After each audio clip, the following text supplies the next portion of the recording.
That's okay. Just you guys use your microphones so that Bernie can hear you. Okay, it's 8 a.m., so call the meeting to order. Stark County Park Board. Roll call. Dean? Here. Paul? Here. Bernie? Here.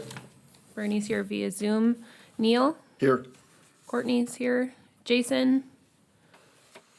Corey? Here. All right. Also attending is Amanda Engelstead and Lisa Heiser.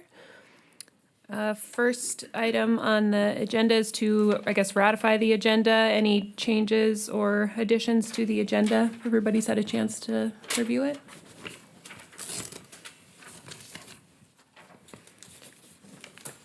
Hearing none. Do we need a motion to approve the agenda? Can I get a motion to approve the agenda as is? I'll make that motion. Okay, Dean made the motion. Is there a second? Second. Corey seconds. All those in favor signify by saying aye. Aye. Aye. All opposed, same sign. Okay, agenda is ratified. Did everybody have a chance to review the meeting minutes from the January 4 park board meeting? And if so, any changes? Madam Chairman, under the indoor riding arena, the second sentence, it states, Lisa notified the board we lost the donor due to outside discussions and a combined effort with the DSU arena. I don't remember that being part of the discussion. I do know we were notified that we lost the donor, and I would suggest we change the minutes to put a period and end the sentence after that we had lost the donor. Okay, I can check the recording on that and just. Okay, thank you. Revise it according. okay. Make that note. I guess who takes our minutes? Is it Amanda? Or? I do. Okay. Okay, so you want to check on that? and then- Yes, I okay. will. Yeah. All right, any other changes?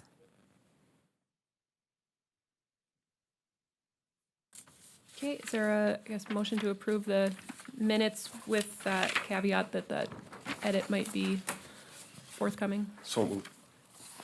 Neil moves, is there a second? Second. Second by Paul. All those in favor, say aye. Aye. Aye. Aye. Opposed, same sign. Motion passes. All right, next item on the agenda is bills for approval from the auditor's resolution report. Lisa, do you Yep. talk about those? And so you guys have that sheet for you in the general fund under the county park. We had Boss Office Products for $54.95. Consolidated was for legal discovery for the July 4th incident at the fairgrounds in the amount of $697.50. And then Jam Pest Control, that's for, it says spraying on here, but it's really not spraying. It's mouse control for $215 for our January. And then we also have the, you see both of these on here. We did the coaling for the restrooms on the County Park 2710-4620 special fund and special projects fund, and that one is both of the pay estimates. So pay estimate 3 was approved at the last meeting, and pay estimate number 4 is on here as well.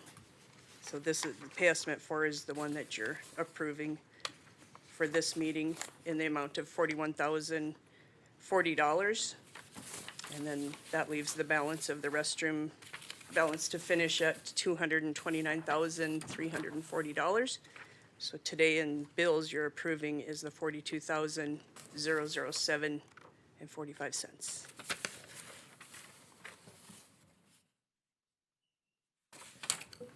Madam Chairman, I would move to approve the bills as submitted. I just have a quick question for Amanda. Is NADERF, how's NADERF factoring into the legal discovery bills? Are they Fair Board, or the Park Board pays that? We were charged by might shake out somewhere down the road, but for now, Consolidated needs to get paid. Large memory devices that needed to be sent. Gotcha, okay. So it's more of a cost than a fee, okay. I would have a comment on that. I mean, I'm not entirely sure why the park board would get charged that. I mean, Well, the discussion was with the auditor that they didn't have a fit for it underneath Amanda's budget. And so we said, put it somewhere, and if we have to change it, we can change it, but that's why it's under ours. So the defendant is the Fair Board. It's, yeah, we're consolidated in our defense, but yes. Okay. So I'd be honest with you, I missed that part. I thought this was for the Fair Board expense. Well, I was asked in my interview with our attorney and state's attorney and the NADERF to get the video secured from Consolidated, and that they were pick it up, and so that's why we did it that way. So it should be getting reimbursed. I would assume NADERF would reimburse for that if it's a cost associated with it. But I don't know exactly what NDERF completely covers in some of these things. Okay. I mean, I would think that there's a pretty decent chance it would be coming back, but I also don't have a ton of experience with NADERF. Anyways, thanks for that discussion. There's a motion to approve. Is there a second? Well, okay, oops.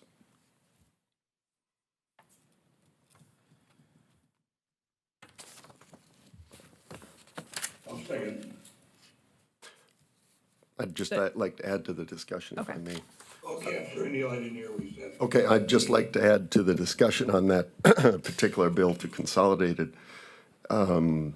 Is there a reason we couldn't have the Fair Board pay that since they are the named party, and then figure it out somewhere down the road, as Courtney's suggesting, in the event NDERF comes into play? We certainly could. I mean, do they It, have, it just wasn't asked as part of that. It was asked as part of my role, and that's where they figured it should fit, but we could absolutely do that. yeah, I'm just, Yep. just for accountability's sake, I'm just, you know, so we don't be shifting financial responsibilities all over the court. I'd feel better that, and I would like, but I don't know how that affects my motion. Maybe I should withdraw my motion and approve all expenditures, bills submitted with that exception. I guess I'm open to a suggestion or comment on that.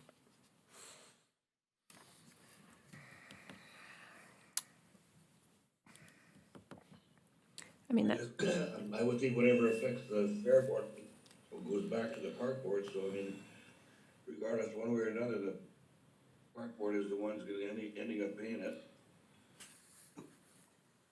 well, I'm not sure I entirely agree with that because the park board is not named at this Oh, time. that's true. It's the fair board that's named, You're right. and I apologize. they lease our facilities. But we Although do we- have a combined defense for it, so that's where I was unsure about how that should go. It's all a little So muddled for that's- sure. Yeah. Yeah, and I don't want to get into the merits of that right now, but Okay. for now, the Fair Association is the only named party. It would be my thought too, that until that evolves or we figure out with NDERF what's happening, that it should be a Fair Board expense to keep things clean as far as Okay. expenses. But that's just my legal thoughts, not my, So what I'll do is I will take it to the Fair Board and we'll take care of it on that side of it. And then if there's some reimbursement some way, we'll figure that part out. So do you have a motion? I think I made that motion with pay all bills with the exception of the $697.50 to Consolidated. okay. I'll second that. Was there a previous second on your first motion? There was, Bernie did. Bernie? Bernie did. Yeah. So if I, I'll second it, I mean, if I, whoever has to second it, if Paul does it, I do it. I think you're asking if the formal of withdrawal of the first motion is your question, yeah. And I would withdraw mine if Bernie would consent to withdrawing his Yes. second. I will withdraw my second for that first motion. All right, so then for the new motion, Neil has moved to pay the bills with the exception of the $697.50. Is there a second to that motion? Is that I think Paul. Paul? Okay. All right, Paul seconds. Any other discussion? If there's none, so roll call vote for this one? Okay. So all those in favor signify by saying aye. Paul? Aye. Dean? Aye. Bernie? Aye. Neil? Aye. Courtney? Aye. Corey? Aye. All right, motion passes. Okay, moving on to old business, Lakeview Park, Benjamin Ray. Yep, so I'll start it off here and then I'm gonna ask Benjamin to come up and talk to you guys a little bit. As you recall from the last couple meetings, we were tasked with coming up with some sort of a plan of a concept to take care of our property-owned Lakeview Park. And so Commissioner Claris and Commissioner Marsh and I met with Benjamin Ray, and we also, Benjamin and Brett Gerholt, who is the landscape architect that did the renditions for us. We met and came up with a plan, and the original plan from the last meeting that we presented just was too way out there expense-wise. And so we just decided that we were going to do some things a little bit differently. Some of the options that we considered were the playground, the basketball and volleyball court. We talked about the covered shelter with picnic tables under it, a dog park, pickleball court. You know, this park itself is in pretty bad shape. You know, it's been built since 1978 with no known updates that we have. The basketball court is virtually unusable because the asphalt has turned to dirt, basically. And so the tennis court side has deteriorated quite a bit. It's more usable, but it's in pretty bad shape, so it needs some attention. So we started talking about, you know, how we could work together to make this potentially work. And so we came with the group, and this was the last rendition that we did. And so your option one on your sheet would show the dog park side, the shelter side with the playground. We've kind of left that. We think that's a good plan. The dog park side had a pickleball court in it, and you can see that up on the screen as well, that little blue corner in the right-hand side of yours. And then the option two was to just have the dog park and not have the pickleball court. Just in some of our meetings that we talked about some of the information of use, how this would be used was pretty significant in the discussions. And I guess, do you want to come up and talk a little bit? Lisa, just sure, just so go ahead. we Go ahead. start off, you know, our original rendition of what we, you know, first looked at with the pickleball court and what was the price tag on that? It was 850 Yeah. some thousand, and we said, It was nope. Pretty staggering. Yeah. There's no doubt Yeah. about it. I guess you guys will probably get into it, but I mean, to get to this price today, I mean, there's been a lot of discussion about Stark County itself doing some work in kind, and the city of Dickinson Parks doing some work in kind to get this price down. So thus far, whether or not everybody agrees with the plan or not, I think that there's been some good discussion about trying to keep this cost on this park as low as possible, with some folks, you know, from either the park district and Stark County, adding and using their equipment and their manpower to do installations and dirt leveling and so on and so forth. So, I mean, I'm really happy with the fact that we've tried to carve this thing down to as small as possible as far as cost-wise. Whether or not the facility meets our needs or not, I guess that's to be determined, but I think there's been a good effort in that, so. Definitely. So what were I think the $800,000 one was probably before I was here. What are the big substantive changes between that? Is it just, Well, the pickleball court itself, that was my first, I mean, I didn't like the idea of the pickleball court just for the fact that I mean, not that I have anything against you pickleballers, Yeah, but, just because you don't play, you're not competitive enough to play, that's why. It's fun, but yeah, but. there's so many other uses. Well, not only around, that, I mean, courts what you around, see with that, any kind of surfacing on, in an outdoor setting like that, you know, typically, I don't know how long that surfacing can last, but it's gonna deteriorate over time, and before you know, we'll be looking at replacement costs and maintenance costs, and, I mean, we're trying to get it to a point where as minimal of maintenance as possible. I mean, Dickinson Park District has agreed to help us with this and maybe take on some of the maintenance and care of the, but they're stretched thin as well, so trying to keep it at as low maintenance as possible, I guess, is kind of what it was the goal, so. So just for, and maybe Ben can dig into it, but, so just for my clarification, the second sketch we have in front of us with the pickleball court was option one that we looked at previously for the 850. There was a basketball court Yeah. and some of that stuff on the original one. Okay. And then, you know, Brett Gerholt with AGL came back and he did this all for free for us to rework it, so it was really kind of him to do that. And he reworked it to get it down some for us and be more simpler of a plan, and it removed the basketball court part of it, it removed the pickleball court, but he left it in there just in case it was an option you guys all wanted to see, so. Well, as Ben would know, the number of days that would be available, you get a 5-mile-an-hour wind and pickleball is outside is a tough sport, but, so I don't know if you want to, but I do have a couple questions then on option two. On the dog park thing, I'm a frequenter of dog parks outside of Dickinson, and so my question would be, why wouldn't we make that bigger, all the way out to the right side with the fenced area?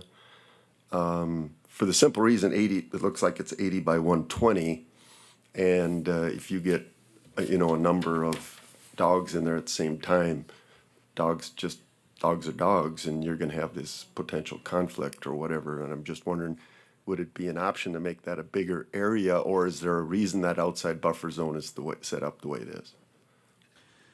Well, I would say that it's good to have a buffer zone there because you have residents right there to the south side of that.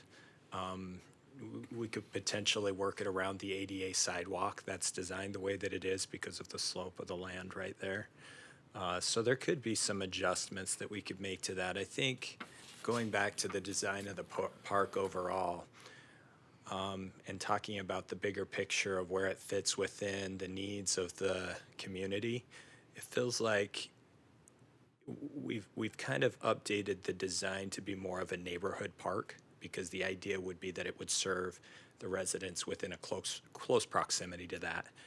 Thus, the other reason why a pickleball really doesn't seem to make sense there, because you're trying to get the best usage for probably a smaller footprint of people coming to the park. And so that's some of the decisions that went in to impact, you know, what size of playground does it really need, what size pavilion does it really need. You're probably not going to be looking to draw groups of 25 to 50. You know, you're probably looking at more family groups of 10 to 15 that would come and use that at a time. So we felt like that probably met that need a little bit more closely than trying to make it a lot larger.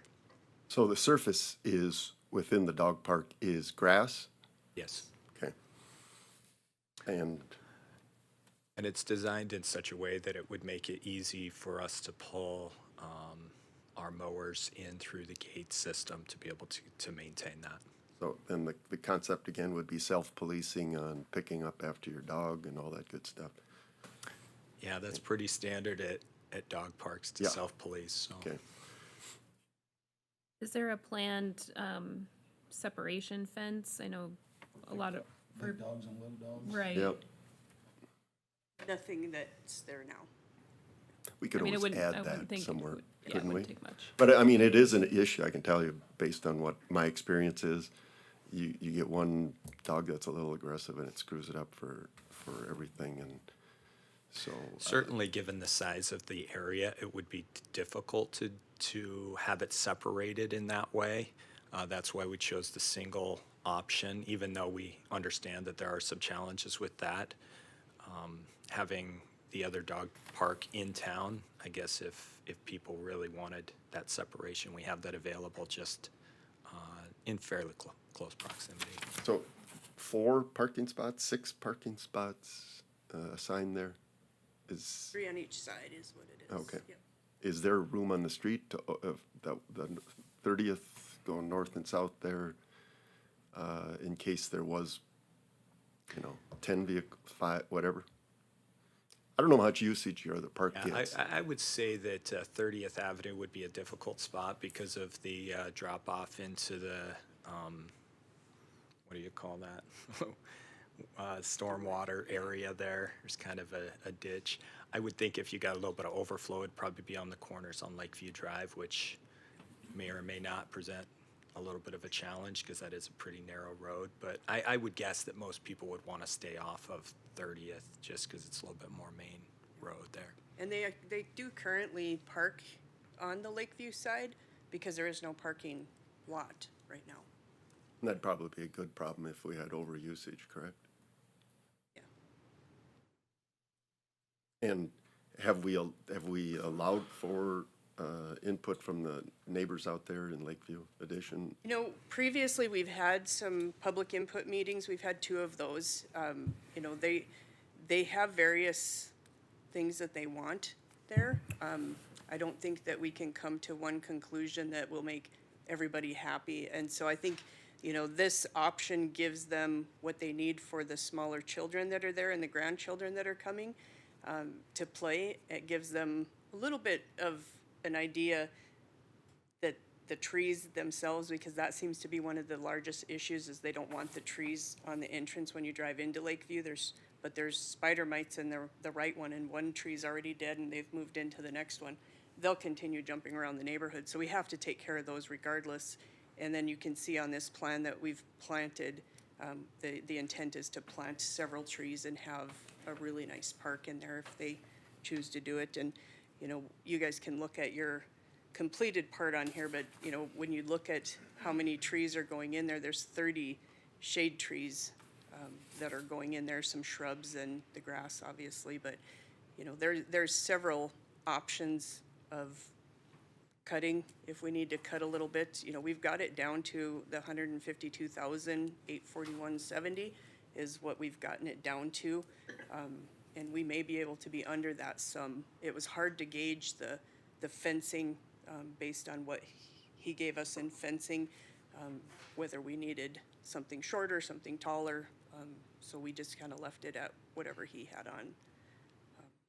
And there's some, we identified, if you look at the sidewalk part going into the shelter, so on the playground side and the covered shelter there was, a couple different sidewalks there that we thought potentially we could eliminate maybe one of those where it comes into the shelter maybe and then goes in, or eliminate the one that goes directly from the shelter to the playground.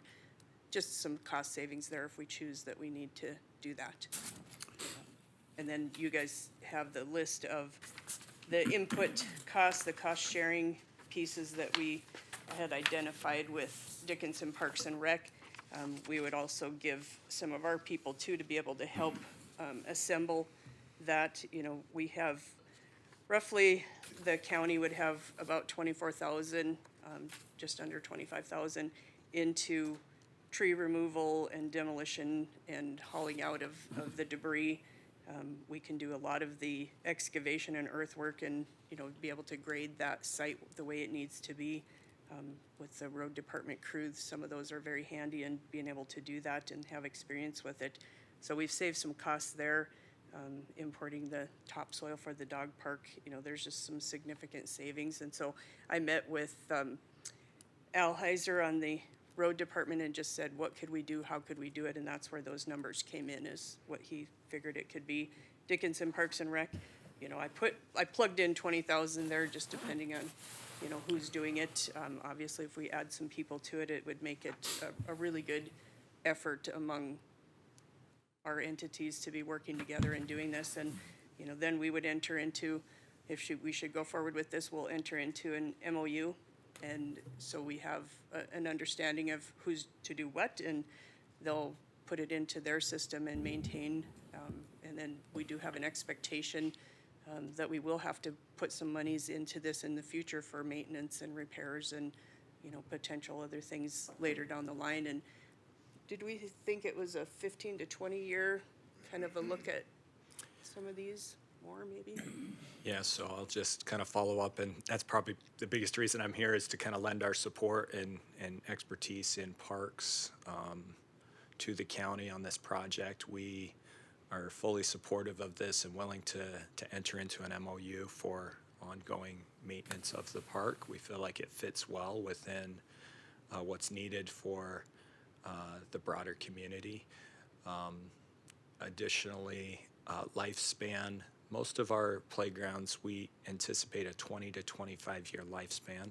That's why when she said 1978 without any upgrades, you're probably looking at 20 years is when you would start to looking at major renovations. And so the pavilion will probably last much, much longer than that, but the playground probably 20 to 25 years would be reasonable expectation. And also, they kind of noted on there, one of the things that we've been working a lot on is tree grants, and I can almost guarantee that we would be able to get something through some federal pass-through funds, at least 50-50 on the trees.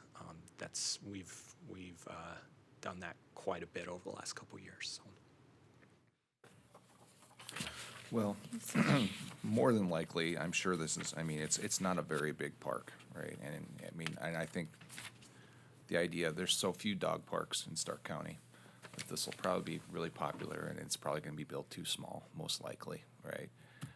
But we're limited by the space we have. I think the concept is probably good. It's just whether or not we have enough space here to actually make any kind of impact that's, good for people. I think the playgrounds, I love the idea of the playground with the shelter. We had talked about that early on, looking for a space for young mothers to take their kids and have a picnic in the summertime and let their kids play and whatnot. That side's great. The dog park, I don't know what everybody else's thoughts are on it, but. And fathers. And fathers, yes. Exactly. And fathers, yes. On the public input, so what kind of a turnout did you have for that? I guess my concern is how much usage is there gonna be of this? So on the public input meetings that we held, nobody from outside of Lakeview Park attended. Several of them sent emails afterwards if they couldn't attend, but we had 27 people that were in the room that were, sometimes they were, husband, wife, grandma, grandpa, whatever, that attended it and gave us their ideas. And they didn't want us to do anything real major to bring a lot of people into their neighborhood. We just kind of said, well, let's see what we can do for the best of the community, and that's where we came up with this plan here. And, and there's been some suggestion too that maybe we don't do this park, maybe we sell both of those lots and put it back on the tax roll.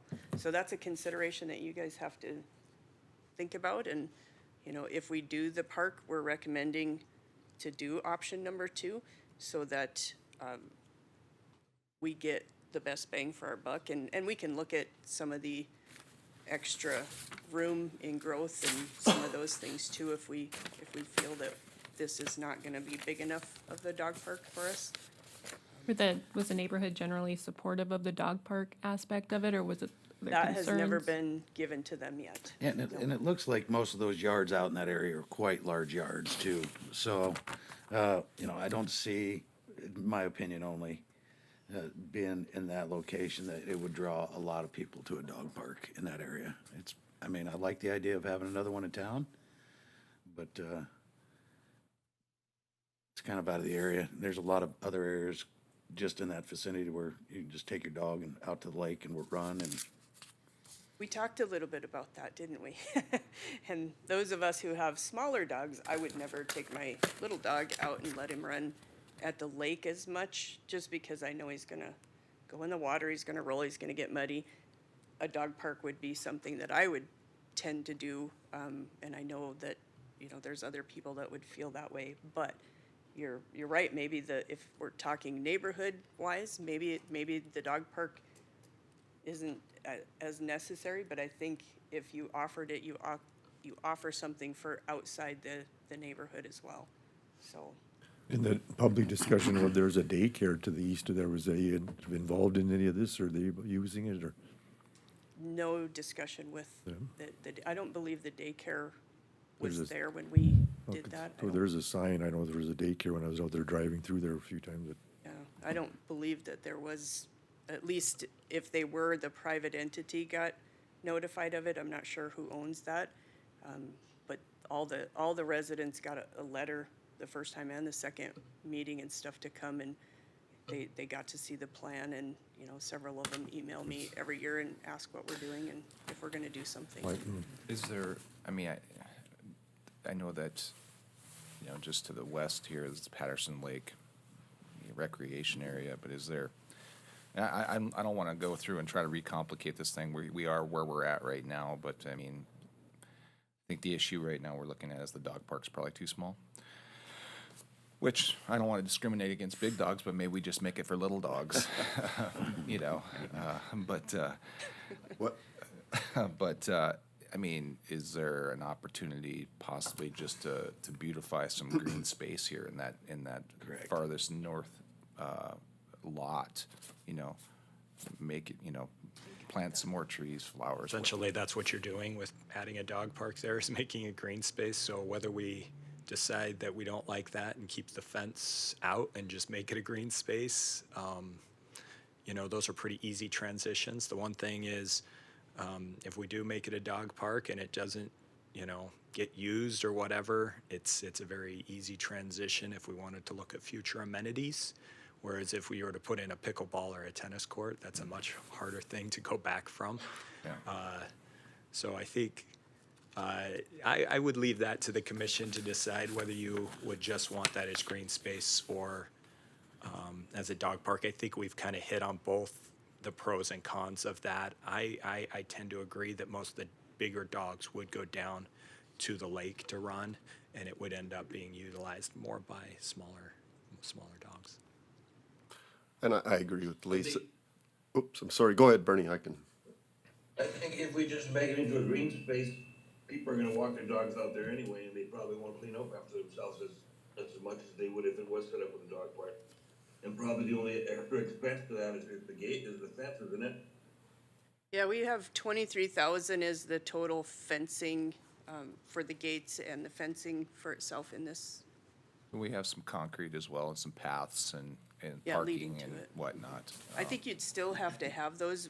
In my discussion with Brett Gerholt, from getting to the parking pad down to that, you'd still have to have those ADA compliant sidewalks. I mean, it's, you know, Some of it we the would. dog park side of things is, you know, I'm not saying 23,000 is nothing, it's not insignificant, but, you know, it's a start. If it turns out it's a, you know, complete failure, which I think we're gonna see ourselves with overuse rather than underuse. But I mean, as those trees that we, you know, anticipate planting, mature, you know, adding some shade out there, maybe it becomes, you know, more of a picnic area, seating area, you know, I don't know, like I said, or just purely a rest spot, because I mean, your plan is to connect this to the the Crooked Crane Trail is close, right? It is very close, and I wanted to make sure in our discussions that was kept as a future option, that we would keep that corridor open to be able to connect to our other because you're really only one lot away from property that the Park District owns around the lake, so it's a very close proximity. Yeah, just have the railroad crossing to deal with, right? Just that little item right there. Yeah. So I agree with Lisa in regards to the big dog, small dog concept. The ones I've seen and the ones that we want to frequent kind of segment themselves. Big dogs that like water, big dogs that like sand, and then the small dogs that just want to run now and yipe, yipe, yipe. So I think what you have is conceptually doable. I think if they, again, I don't know your numbers on use of, you know, we are an open space area. I drive home, there's some plots land next to me or close to me, and there's people out there all the time running their dogs through the plots land. So I think if people with dogs find a place to go, it is tougher for the small dogs. So that would be my only comment.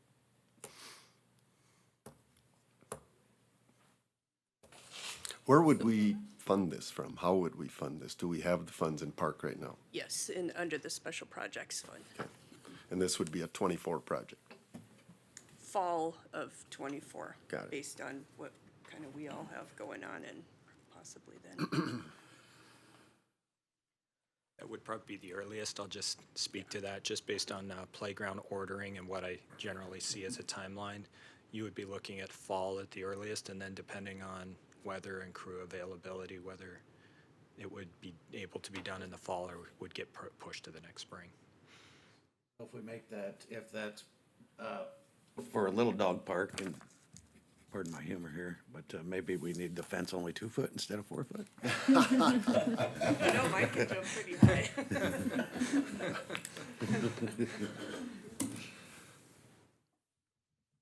So are we looking for a motion to proceed as is, or what, I guess where are we at in this? Is this kind of like the kickoff point here and, okay. That's completely up to you guys. What do you It want sounds to like do? the only thing that's really kind of in debate is the fencing for the dog park. Is there, I mean, do we want to proceed with the dog park, or do we want to make a motion to proceed with kind of the dirt work and getting the ball rolling on everything and make a dog park decision at a later date? Or, I mean, is that just going to be rehashing things that we've already spent a significant amount of time hashing? Well, I guess I would, well, I guess we can, through a motion, we could find out if there's any agreement, but I mean, I'd be willing to, if there's a big push back against the size of the dog park, or, we don't think it's really gonna be all that viable, I still believe that the southern portion with the playground equipment and the picnic shelter is a nice idea for the area. I mean, it adds some more options for folks in this area, dads too. And so,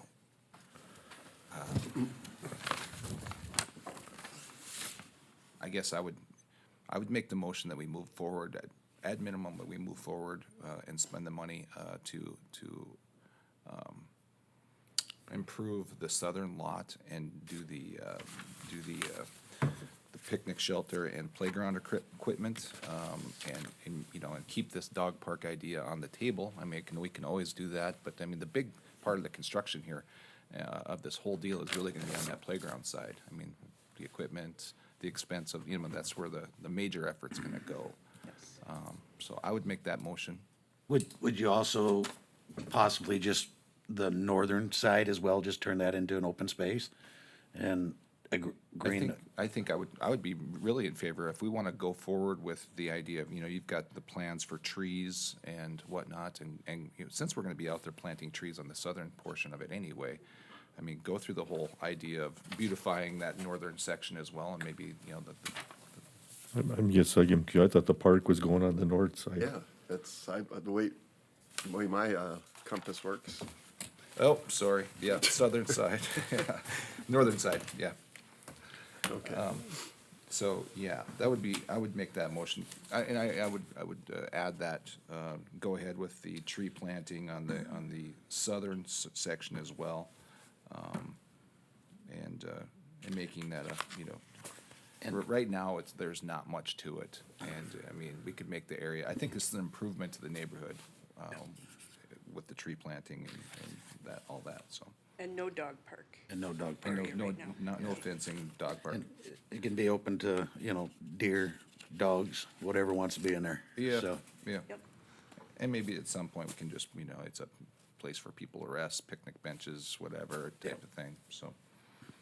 Maybe we could probably, does that eliminate the sidewalk business? It wouldn't eliminate necessarily the. I think we would need to do at least a portion of that sidewalk on the south side just for access, for an access point because of the grade change there. I'd recommend at least a portion. Okay. So So and if- that's a pretty loose motion. but, Yeah. Yeah, do you want me to restate? So I'll just make a comment. It looks like you want to eliminate $18,000 worth of chain link fence and gate. Or 18,000 worth of fence, 3,000 worth of gate, and then maybe several thousand of concrete, Yeah. of the 16,000. Okay.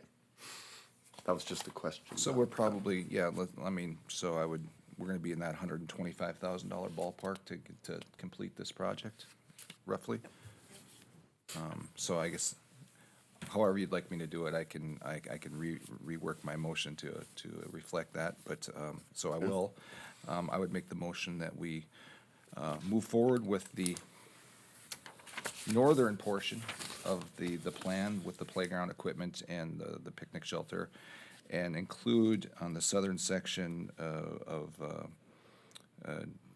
the tree planting in the landscaping there, and total input to this project to be in that $125,000 range. Okay, Paul's made the motion. Is there a second? I will second that. Neil seconds. Any other discussion? Yeah, I think for the amount that we're saving, and I guess the directors at that, that we're probably gonna be doing maintenance, I mean, is there gonna be a difference to you as far as if we do set it up as a dog park, I mean, what would your preference be? I mean, we're saving 20 grand, should we just finish the project and instead of kicking this can down the road another 6 months, 9 months, 2 years, or whatever? I mean, it's still gonna come back to us, or is it gonna come back to you? I mean, I think for that amount of money, I I would, think we should just go forward with that. yeah, I'll let the commission decide if they think that that's the best use of the space, but I will, from us, from a maintenance standpoint, leaving it as open green space will be the lowest cost towards ongoing maintenance. You don't have to work around the fences and stuff, yeah. Yes, and all the landmines that may potentially be in there. And for a facility that's 45 years old without any upgrades, I mean, that's pretty cheap. So it averages about $2,800 a year that we would have spent on it that we didn't. So in the past, at $125,000. Yeah, and In this plan, is there fencing gonna be around the playground area on the east and north side? Is that, The intent would be to maintain the current white vinyl fencing that's along the 30th Avenue corridor. That's the only fence. And I've seen it, but what kind of shape is that in? Is it in decent shape there? It's pretty good. Okay. Yeah. All right. I tend to agree. I love a dog park. I think the one that is in town gets used a lot. However, I have a little bit of concern about the neighbors being upset about a dog park if, like you said, it's not gonna be the local dogs, because the local people have the big yards, so it's gonna be drawing in a bunch of town dogs, and not sure how I would feel if somebody put up a dog park right next to my backyard where there's gonna be a bunch of town dogs. I mean, maybe they're supportive of it, maybe they're not, but we don't know. Well, it looks like there's also a couple driveways right there that face. There's, two houses adjacent to either of these ones. So it'd be pretty much in their front yard, Oh, across no, the street. yes. Okay, any other discussion? Otherwise, all those in favor of, I guess, do you want me to restate the motion? And I think we have to do roll call since it We just have to do includes. a roll call. Since it, yep. Okay, so restate the motion and roll call. Okay, so all those in favor of Paul's motion to proceed with construction on the, I guess, north half of the Lakeview Park concept plan, and the south half to the extent of, I guess, beautification and tree planting and whatever concrete is necessary to access that open green space? Was there a number, 125,000? Yeah. Up to 125,000? Correct. Okay, did I adequately state it? All right, Paul? Aye. Dean? aye, Bernie? Aye. Neil? Aye. Chair votes aye. Corey? Aye.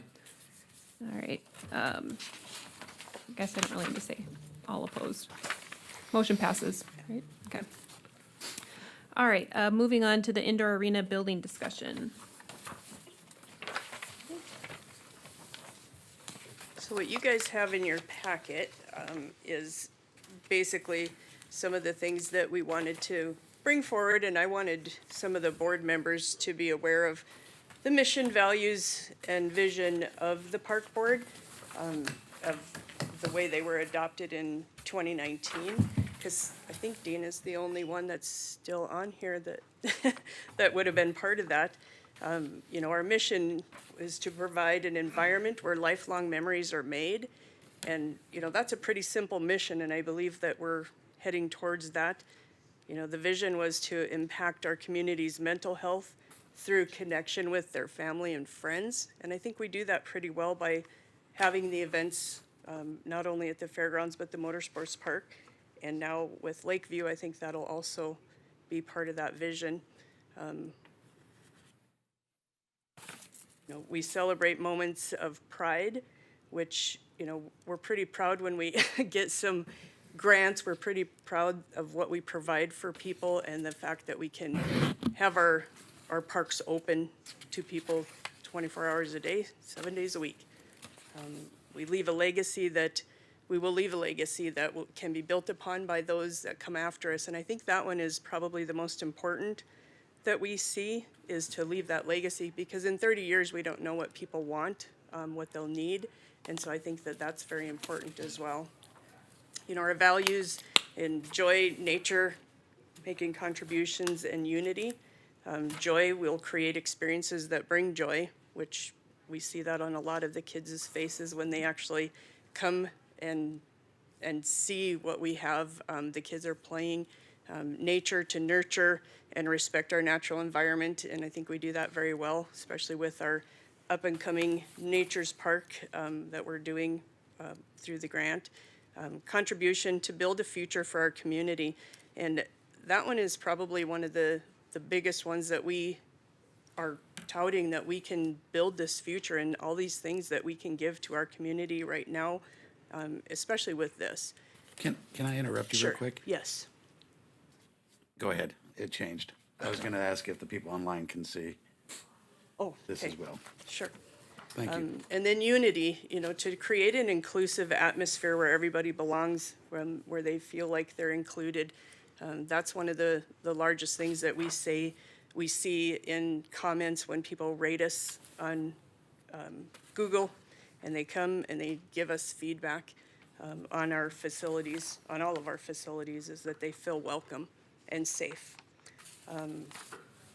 You know, the concept, and you guys probably, this may be the first time that you're seeing this, if you have never read the Public Use Development Plan. The 2015 was when it was approved and they built the existing fairgrounds right now. This was their Exhibit G that was approved by the city, and at the time the commission and the park board. So, you know, the Badlands Event Center is what they called it at that point. But look at it, it's a very large building. It's a big event center. This was the part of the drawing concept of what they looked at and what they wanted at that point.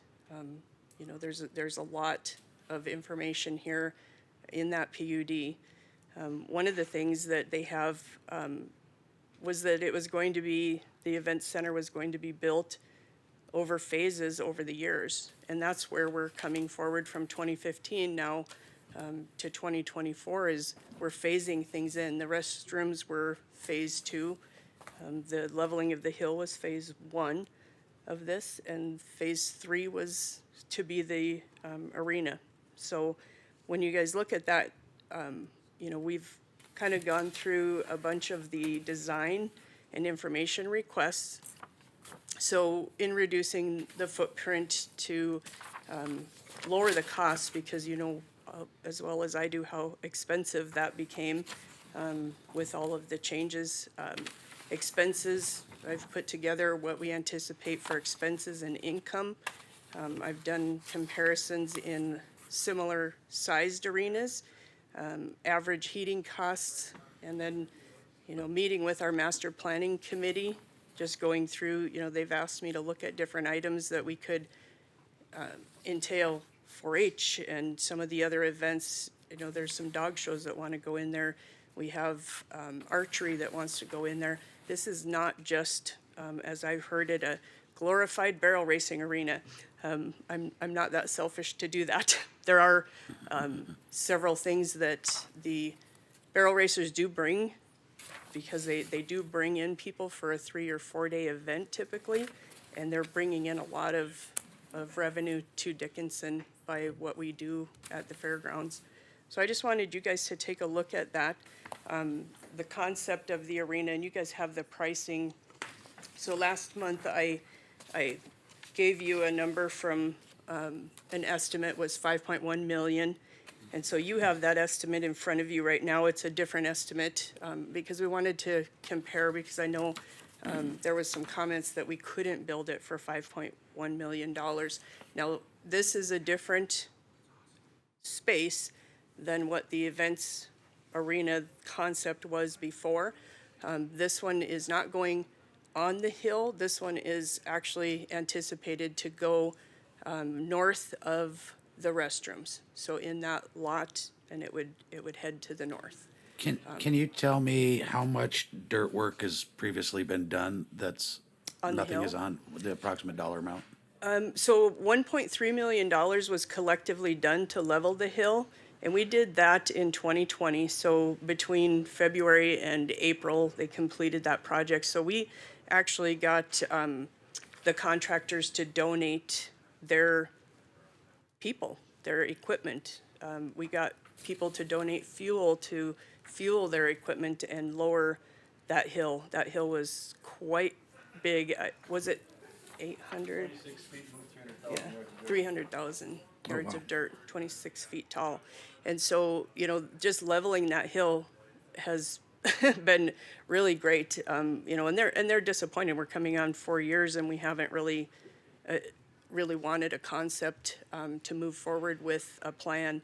And this plan encompasses things that we can phase in. So if you look at the size of this arena, it's 200 by 400.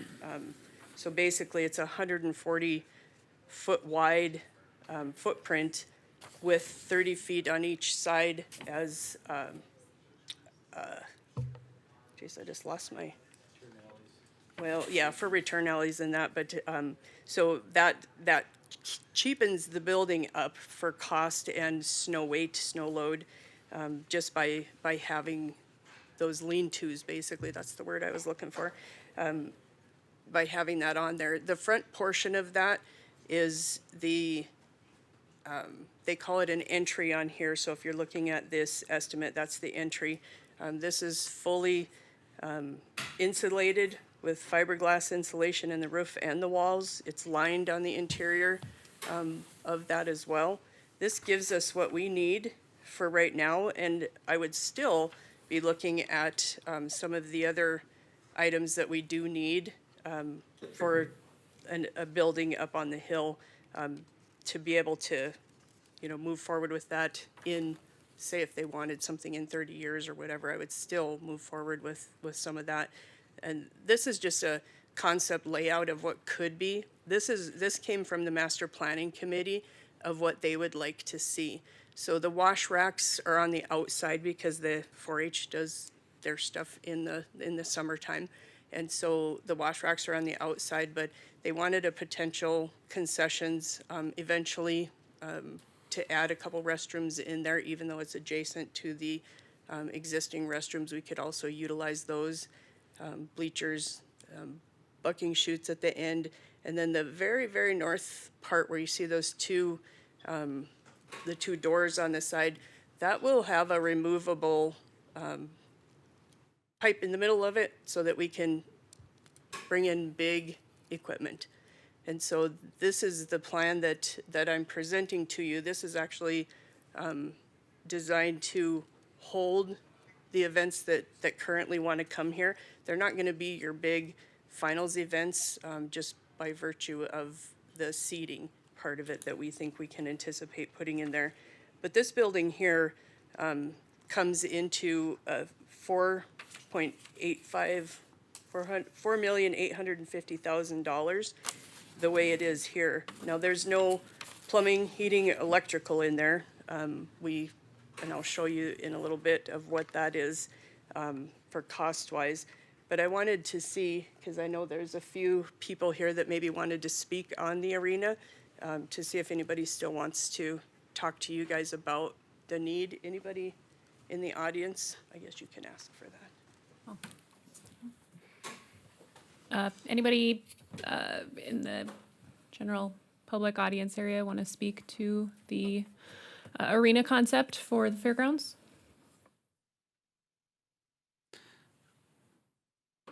I did get for myself, a message from Nathan Hofer.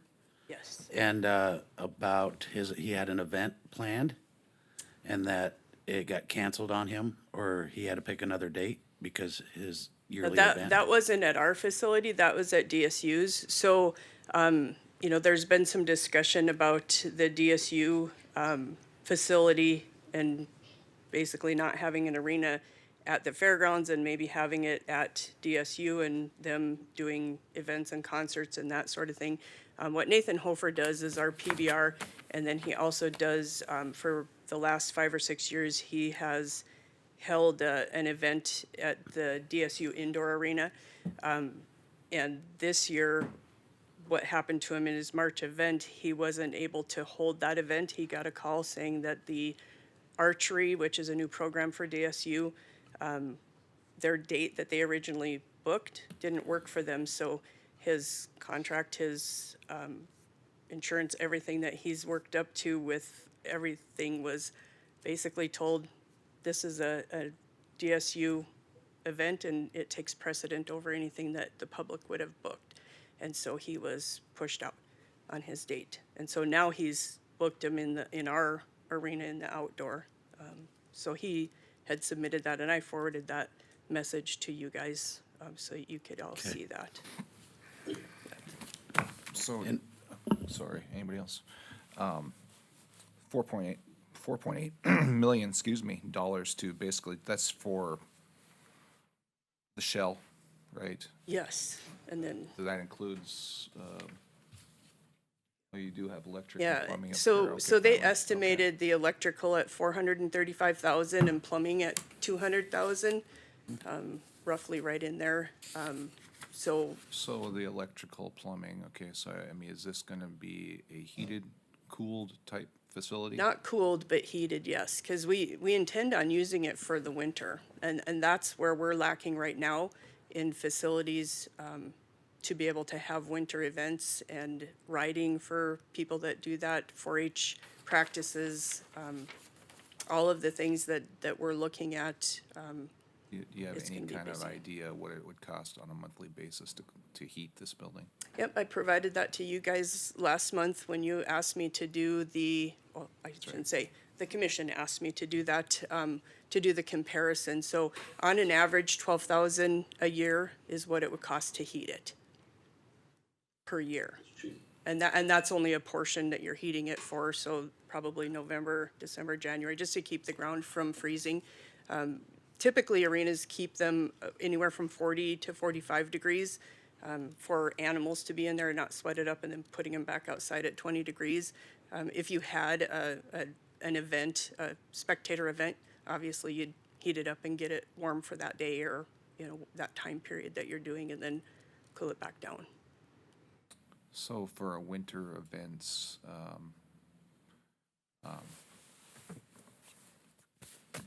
the contestants, help me along with this, I'm not a rodeo person, but, Yeah. the contestants. I mean, I have actually done a little research and looking into some other, arenas and I'm not even sure, does this qualify as an arena or is this just Yes. kind of a practice facility? Nope, or it's this an arena. is- Okay. Yep. Stalling, I mean, where are we stalling these animals during the winter? I mean, They stall outside. they'll stall outside Mm-hmm. Yep, in I their have people come trailers or through. whatever. We actually have 73 stalls out there. They're not covered, they're not indoor, they're outside stalls, but they use that. And then the stock pens. We have 23 stock pens that they also utilize for stalling in the winters. So like when it's like 30 below out. We just blanket 'em. at And they get winter hair and, Okay. yeah, They're yeah, tough. yeah. Yep. So your heating is included in the electrical for 435? Yes, for the, help me out, Al, For because the- he was there when we. See, when we priced this building out, let me start, the building was priced out by one of our most reputable contractors around.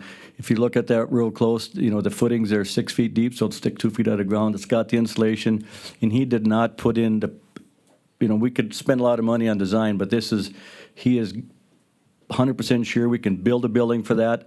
Maybe some of these electrical numbers and the plumbing number might change a little bit. He was thinking maybe like $5 a square foot for electrical. You know, one thing, our big master power source is right directly to the building, so it would be lights and some type of a heating. You know, we didn't get it too far into the weeds with that, but I don't think that number is very far off from some type of a hanging heater. Maybe as time goes on, we phase some things in. Maybe when the bleachers go in, we could put some tube heating above it and maybe some other type of heating system. Okay. Well, I guess, so I'm still concerned about O&M costs on this. You know, we got some projections last month, and so since then, I've been trying to do a little research on that. And someone who used to work for MDU said there's a site with a calculator where you put the size of the facility, you put, you know, the insulation factors, you put the wall height, so you get a cubic foot, and then you put in the cost of natural gas, which would obviously be the cheapest. Natural gas is not out there. We'd either have to use propane or electric. We I actually, visited with MDU. Natural gas is way down. It's not that far away. It's down at that last building where, I forget, there's some oil company there now. It's not real far. In conversations that we could probably work something out with MDU to get it up there. Okay.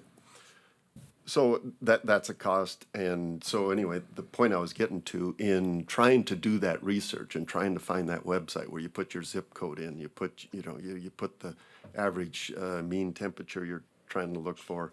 Through an acquaintance of an acquaintance, I ended up talking to an individual who has been involved or managed several larger facilities.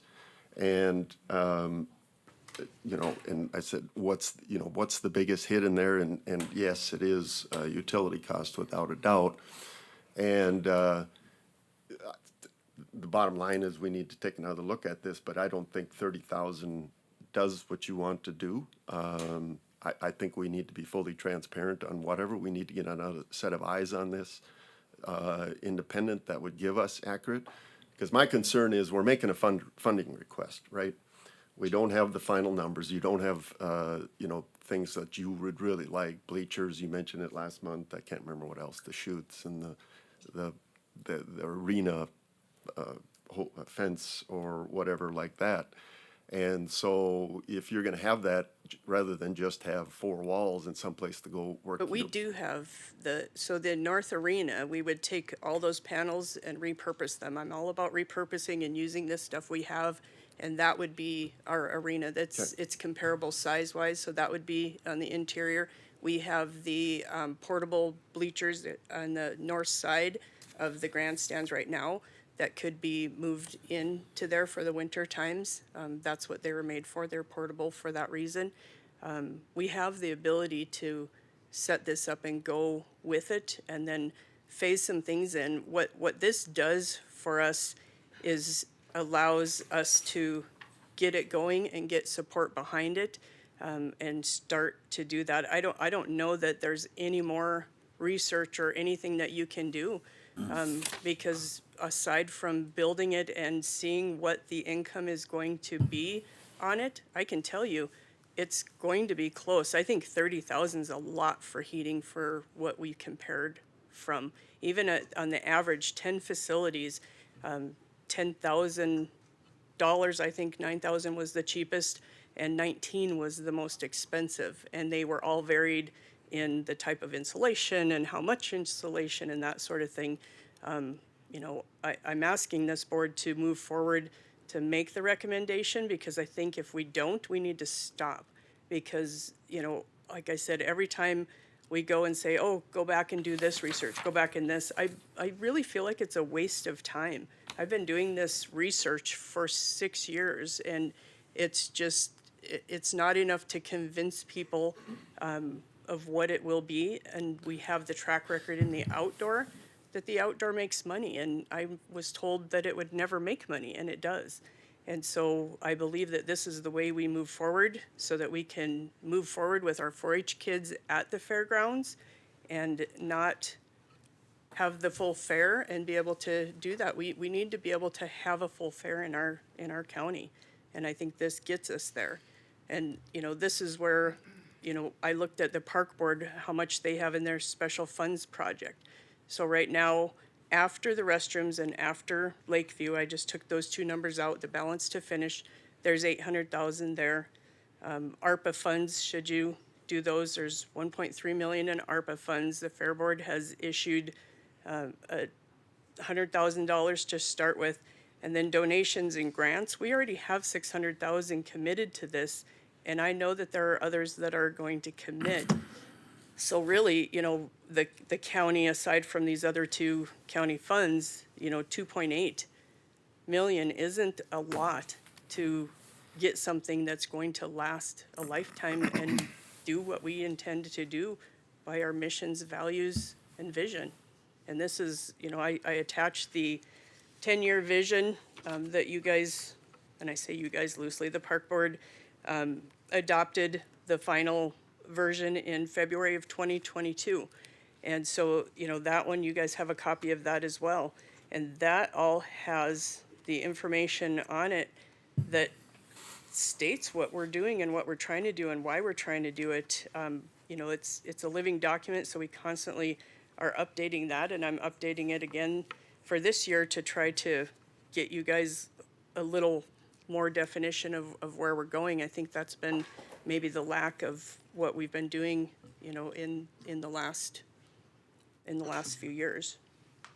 But the funding you request, according to the panel that's up right now, is not 2.8, it's 4.1, because you're requesting us to use all the rest of our ARPA funds on this. The facilities have already received ARPA funds, correct? I mean, we put in, I would have to go back and look exactly what we've done, but we've done a significant amount of money for there. I wouldn't call it significant, but yes, 320,000 was That's- for the restrooms. So significant. But we've given 500,000 to parks that aren't ours. We've given 500,000, Friendship Park, I believe it was, and then to the softball diamonds. We've done a lot of larger things with the ARPA funds, and I don't think this is out of the question to ask for the ARPA funds to be used in our own facilities. I just don't. I think it's needed and it's wanted through the community. And we bring a lot of people from the outside community to Dickinson. And I'm gonna write the grants, and this is just an up to that amount in addition to what we're seeing here. If you choose not to use ARPA funds, of course. But, you know, it's not going to be that we go, oh, we have this money, now we're gonna stop asking for support from other entities, because I will get that. I'll continue to work on that. I've got a lot of fundraiser ideas and events that we are going to move forward with, and on the Fair Board side, and so we just really want this to be a go. It's really important for the community. I guess that's where I was, you know, was it a week ago or so, I asked you, and I inquired a little bit about the Fair Board and where the Fair Board stands in this whole thing. As I understand it, we lease the grounds, the rodeo grounds, to the Fair Association, so they have control of that facility, basically. You know, what their, you know, level of commitment is to the whole idea of this, you know, where they're at, because, I mean, they're a big component in this. Yes. I know very little about the Fair Board. So, I mean, from what I understand, you know, I've heard that they've made some pledge towards this project. Is that correct? Yes, the 100,000 their last meeting, they made the $100,000 pledge, and they've had that in their building fund with the intent of building a building, and they're all fully supportive of that. They're the ones on the master planning committee and help I guess, address some of these, where things go, what we're gonna do, and where the vision is going to. Well, so. And this I can tell you, Paul, I mean, I came from the Fair Board to this board, and unless things have drastically changed in the last 3 months, I mean, every single person on there that I can recall wants a fairgrounds. That's the intention of the Fair Board, is to have a fairgrounds for this county. Right now, we don't have a fairgrounds. We've got a very nice outdoor riding arena, but that's not a fairgrounds. I mean, compare it to Bowman. I mean, a this is tiny where I- county compared to ours, and, you know. That's where I'm going with the Fair Board. Okay, so the Fair Association put together the master plan, correct? Well, not entirely. They have input on the master plan. The committee it was Arnie, myself, and then there's 4 board members from the Fair Board on it. So it's mostly made up of the Fair Association. Well- Basically, I mean, you're all, and this is your mission. I'm not on the Fair Board. I'm on this side, so, yeah. Well, what I'm getting at is, and that's why I asked, I mean, they've had this idea in play for a long time, and I've heard the mention that there's, money can be raised, there's a lot of interest, and, I come from a little bit of a fundraising background myself, so I mean, so where you really have success in fundraising is when you have a passion for a project. And as I understand it, the Fair Association is set up to be a fundraising organization. They're a nonprofit.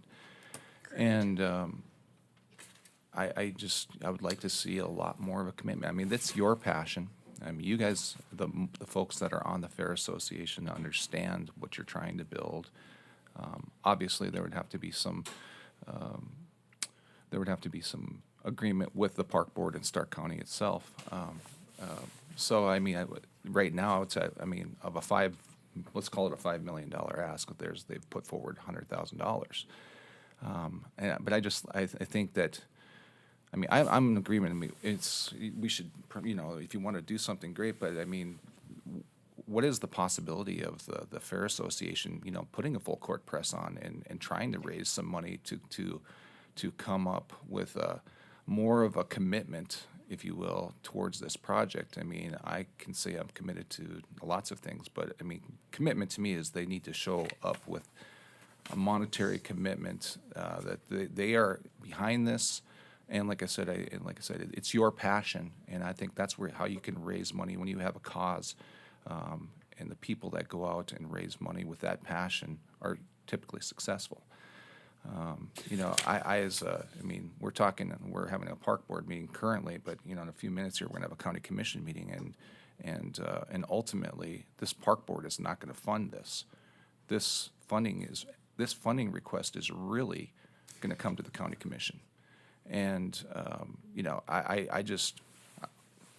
just watched us, I think very hesitantly. I mean, we're all pretty conservative individuals, and we just decided to spend $125,000 on a park, which I feel is going to be great for our people.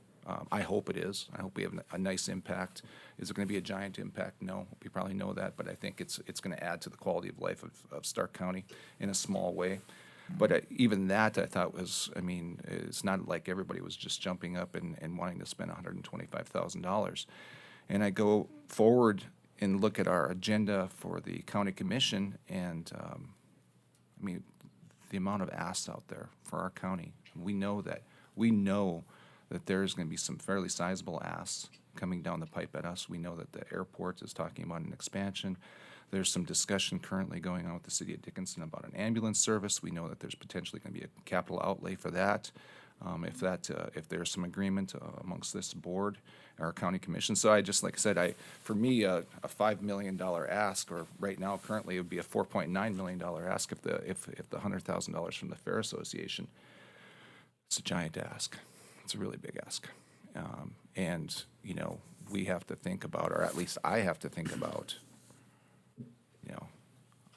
I am in no way against barrel racing or rodeo or anything like that. I think it's all great. I think I agree with you about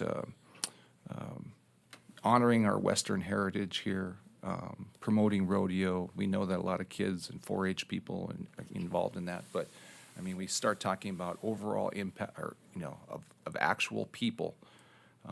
I mean, are we impacting 500 people? Are we impacting 1,000 people here? Contestants, participants, that type of thing.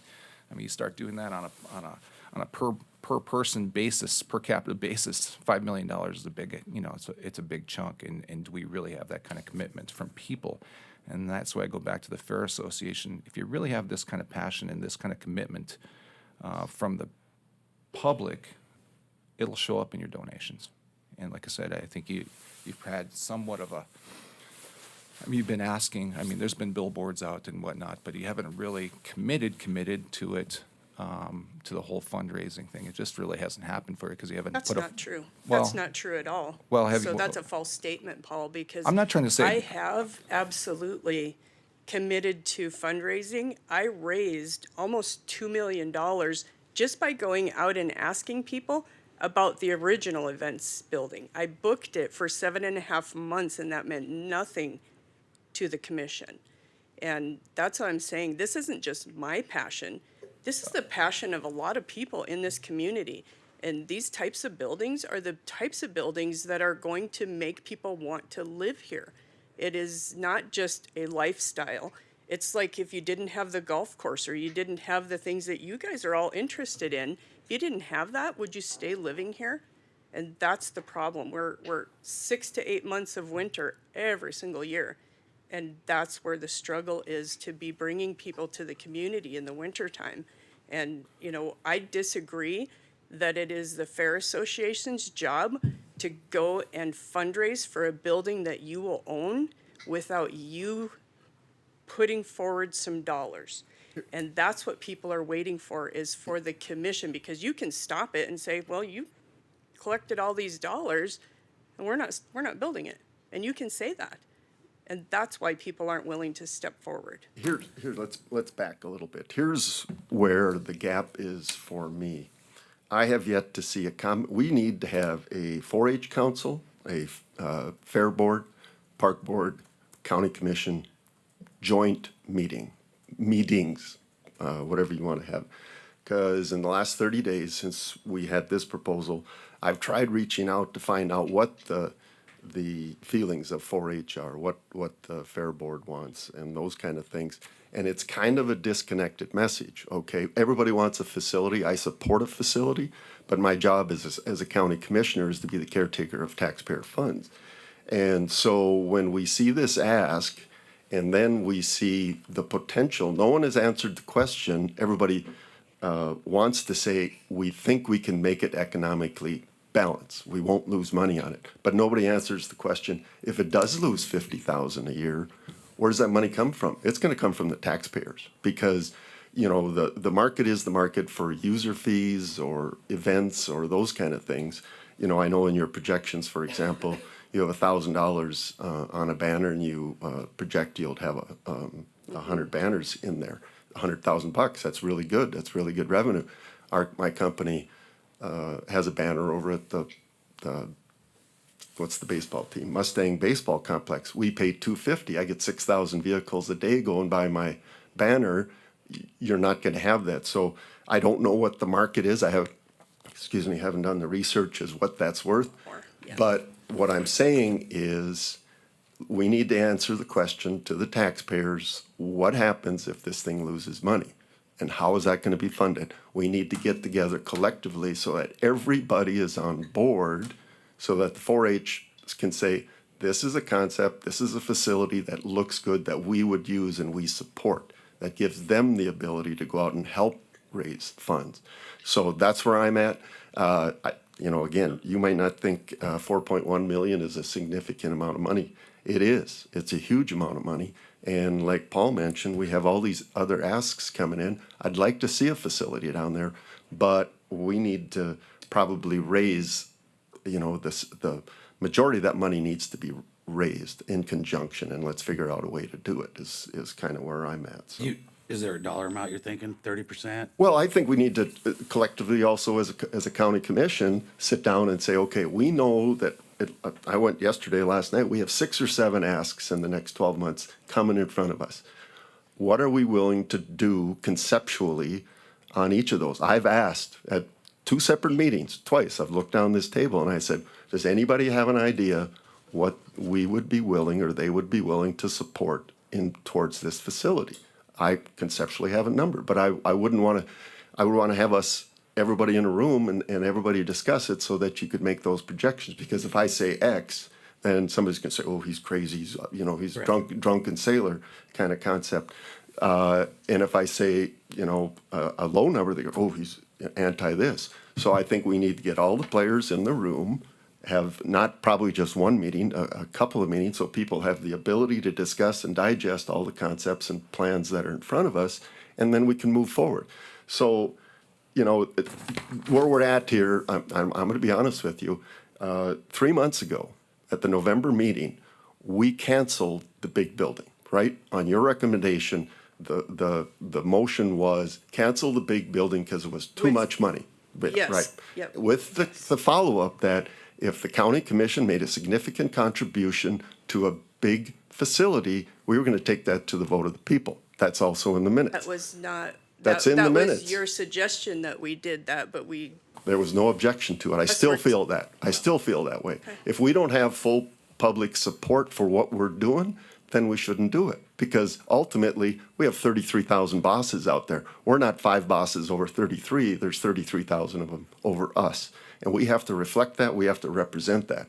And I think with the right plan, Lisa, we could get public support on this. We have to have it right. You have to, and if you don't have the other players, if you don't have 4-H fully engaged and fully involved, they're going to segment away and move in another direction. And we can't have that. So let's figure out a way to do this collectively and move forward. well, I will tell you, we have had all of those meetings, and prior to your involvement with DSU and their plan and coming to them, trying to move all of that to DSU's arena, and your concept drawing to us on talking about how much money that they're looking for from the county, the $2.4 million. You had that meeting with Al and myself and gave me the plans of what DSU was going to do, and you've been meeting with them and the 4-H people. Whoa. You have. Whoa. And so, The first meeting, the first person, the day after I got the conceptual drawings from DSU, who did I come see? You. I gave you the plans and I said, Lisa, this is the university's plan. They are looking at either doing this facility with just the funds that they have, or they're looking at community and county engagement, and they can do it this big for approximately $4 million of additional funds. I gave it to you. I didn't try to subrogate you and go around the back door. So but that's you've been inaccurate. meeting Don't with make. them. Don't, You've been meeting with them. I have not talked to Ty Orton about this facility since the day he introduced it to me. I've talked to him on other things, yes. So I haven't talked to him about this since then. So don't make that. It's not accurate.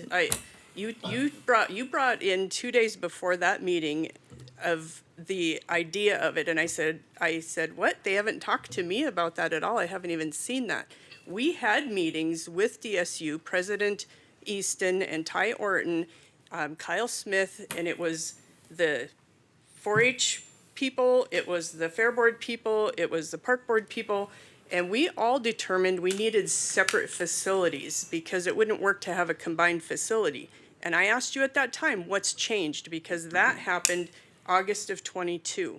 And that meeting, and you were very well aware of that meeting because you were on that meeting. I was kicked out of the meeting, yes.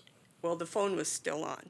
But so when those things have happened, and now we're talking, I don't think $4 million of taxpayer money is anything to shake your head at. I don't think it's a minor ask, as you said, that I didn't think that.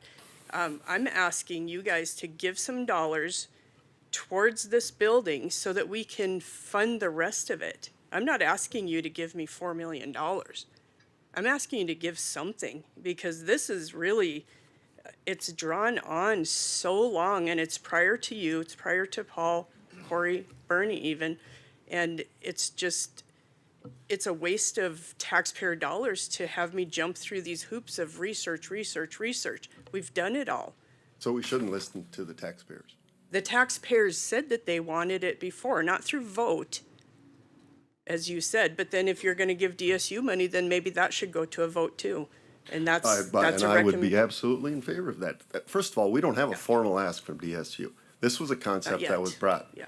Okay, so they came to the city, what, last week or 2 weeks ago and made their presentation. I'm assuming they're gonna come our direction. I don't know when that would be. But we're talking about our own facility. We're talking about our own support for this facility. And the players need to get together and collectively agree to that. And that's what I support. And I would like to see a facility down there. But, without knowing all this other information, to me, that appears to be a huge. What other huge- information are you missing? Well, first of all, I would want an independent set of review on these numbers that we just got on operation. So we've had 2 estimates on all of that, and now on the building? No, the building, I don't disagree with his numbers. Okay. 4.8 million for a shell, I don't think that's out of line based on a per square foot cost of what my experience brings to me. So I'm not disagreeing with it. I'm saying we still have to make it functional, we still have to make it operational, and if as you project, it's 30,000 to the positive every year. It will be. Amen. Well, It will be. you only have $10,000 annual maintenance in a $5 million facility. I've never heard of that before. That's not Well, if you not keep possible. up on it, you don't have to have that. The maintenance right now that we do, it doesn't cost. That includes my wages and a wage of somebody to help with that facility. And that's the whole facility, not just that arena, but the whole facility. My wages are even in there. I agree, but I'm asking on one line, you don't have insurance in there. You have 10,000 for maintenance of a $5 million facility. Ask Mr. Ray if he can upkeep a $5 million public facility for $10 million. I don't Well, think he would. does different types of facility. The That's flooring why would be I'm different. saying- We have dirt. That's why I'm saying we need an independent set of eyes who don't have a vested interest giving us a independent review of these Who would that projections. be I don't know, we'll figure something out, though. I would say reach that all out. the time, but we don't. No. And that's I the would like us to frustration. move forward with, I don't know how we conceptually, structurally do it, but I'd like us to have at least 1 or 2 public meetings with the 4-H council, with the fair board, with the park board, with the county commission, and hash these things out so it's not a segmented message from one group to the other group. And let's sit down and figure out and see, and then give us some time to do what Corey's talking about and figure out what our financial commitment could be on this. Hi, I'm Melissa Christian. I'm on your fair board. I have a contact at the Beef Complex in Huron who has agreed to give us all of her data in terms of what their old facility used to run at before it was burnt in the fire, the new facility they've built, including FTE requirements, maintenance requirements, anything like that. If the board would like me to schedule a call or a meeting with that individual, I can do that. She just asks that she has an idea of what information you're looking for. That'd be awesome. What facility is this? The Beef Complex in Huron? That's the new one? Correct. Well, they call it the decks The now. decks, The old building yep. was the Beef Complex, which the old building is very comparable to what Lisa's discussing here. The new building is very comparable to what the Hill project would have been. Yeah. Actually, I think it's a great idea to have a meeting with the fair board and this board together, and 4-H, if we can get somebody there too.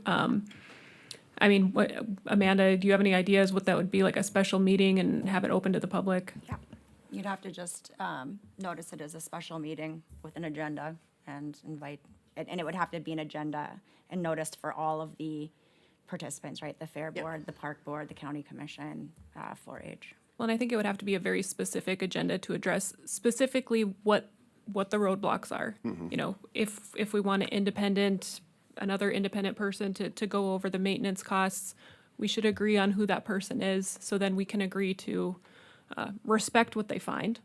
And then I guess that the goal in my mind at the end of it would be, you know, to say, look, the park board or the county commission will agree to fund up to this amount of dollars, and then, you know, whatever the fundraising is after that. I mean, I think that is what I'm gathering from you is a roadblock for a lot of people, because they don't want their business to commit to, you know, $20,000, $30,000 to just have it sit in a bank for a Savings while and then account. get kicked back to them.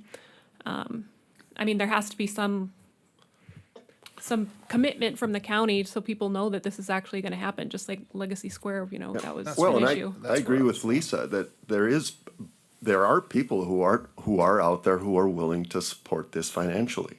And so if we could firm this up, but when I talk to people, the big question always comes is, well, you're gonna lose your butts on making this operational. So if we did have the person I'm talking to managed the Rapid City facility, managed the stock show for a number of years.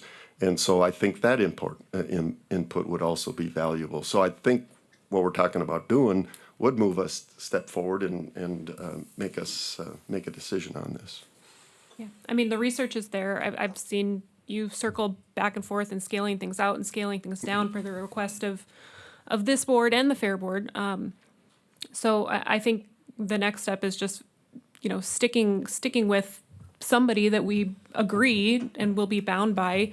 You know, to the extent the place takes a loss 1 year, then we can fall back on that research and fall back on the independent consultant. But yeah, the next step forward has to be something other than just bringing more numbers to the board. You know what I mean? We have to break the cycle somehow.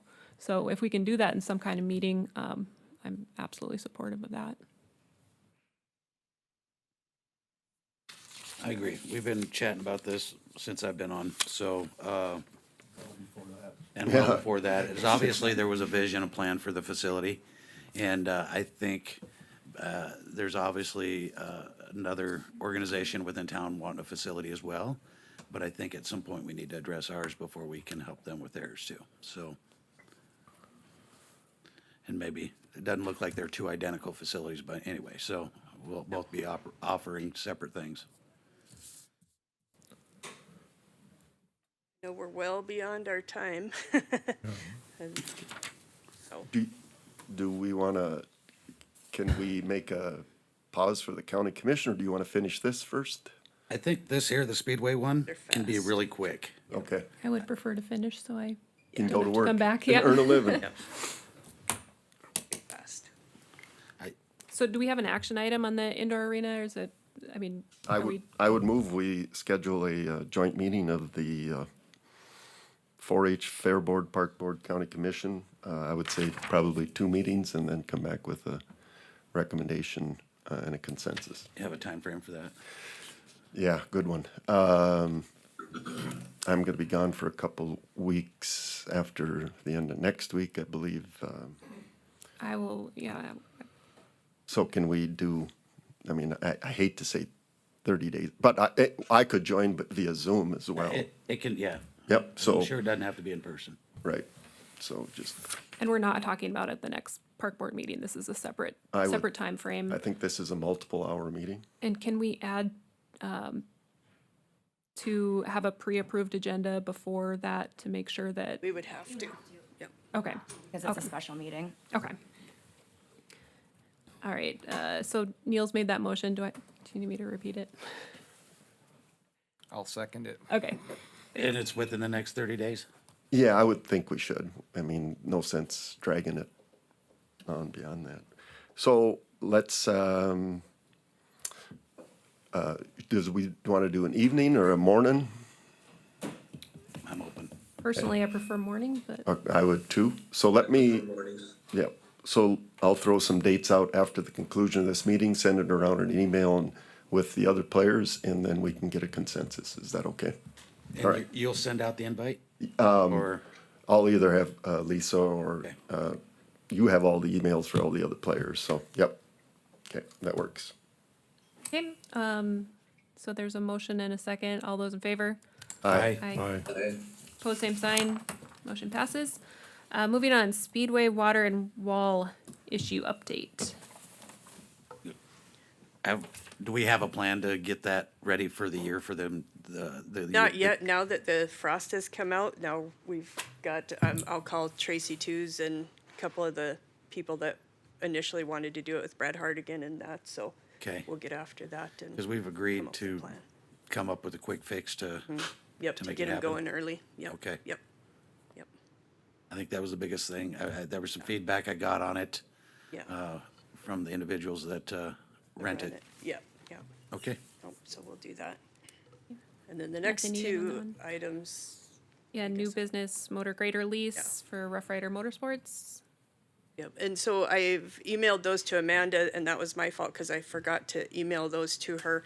So I just did that last night, so those will bring forward in the March meeting, and we'll approve those.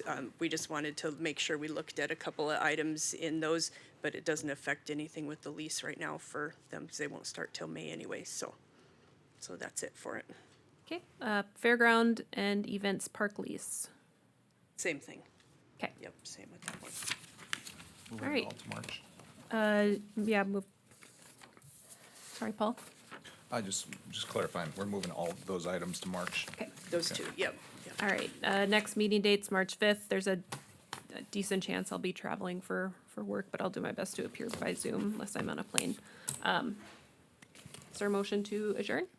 So moved. Second. All those in favor? Aye. Aye.